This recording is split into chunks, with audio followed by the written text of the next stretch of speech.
ಯಾವ ರೀತಿ ಗೊಂದಲದಲ್ಲಿ ಇರ್ತೇವೆ ಅಂದ್ರೆ ಮುಂದಿನ ಜೀವನ ಹೇಗೆ ಹೋಗ್ಬೇಕು ಅನ್ನುವಂಥದ್ದು ಕೂಡ ಗೊತ್ತಾಗದೆ ಗೊಂದಲದಲ್ಲಿ ಇರ್ತೇವೆ.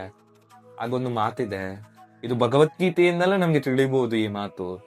ಗೊಂದಲದಲ್ಲಿ ಇದ್ದಾಗ ಯಾವ ವ್ಯಕ್ತಿಯಲ್ಲಿ ನಾವು ಸೂಕ್ತವಾಗಿ ನಮ್ಗೆ ಬೇಕಾದಂತಹ ಪರಿಹಾರವನ್ನು ಅಥವಾ ಮಾರ್ಗವನ್ನು ಕೇಳುತ್ತೇವೋ ಆ ವ್ಯಕ್ತಿಯ ಮಾತಿನಿಂದಲೇ ನಮ್ಮ ಮುಂದಿನ ನಡೆ ನಿರ್ಧಾರವಾಗಿರ್ತದೆ ಎನ್ನುವಂಥದ್ದು.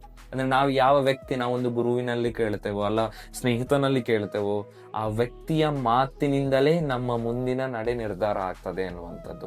ಅದು ಯಾಕೆ ಹೇಳಿದೆ ಅಂದ್ರೆ, ಅರ್ಜುನ ಏನು ಹೇಳ್ತಾನೆ ಅಂದ್ರೆ, ಶ್ರೀಕೃಷ್ಣ ನನಗೆ ಈಗ ನೀನೇ ಗುರು, ನನಗೆ ನೀನೀಗ ಸ್ನೇಹಿತ ಅಲ್ಲ, ನನಗೆ ಈಗ ನೀನೇ ಗುರು, ನೀನೇ ನನಗೆ ದಾರಿ ತೋರಿಸು, ನನ್ನ ಈ ಗೊಂದಲಕ್ಕೆ ನೀನೇ ಮುಕ್ತಿಯನ್ನು ಕೊಡುವಂತ, ನನ್ನ ಈ ಗೊಂದಲವನ್ನು ನೀನೇ ನಿವಾರಿಸಿ ನಾನು ಮುಂದೆ ಏನು ಮಾಡಬೇಕು ಎನ್ನುವಂಥದ್ದನ್ನು ನೀನೇ ತಿಳಿಸು ಅಂತ ಹೇಳಿ ಶ್ರೀಕೃಷ್ಣನಿಗೆ ಅರ್ಜುನ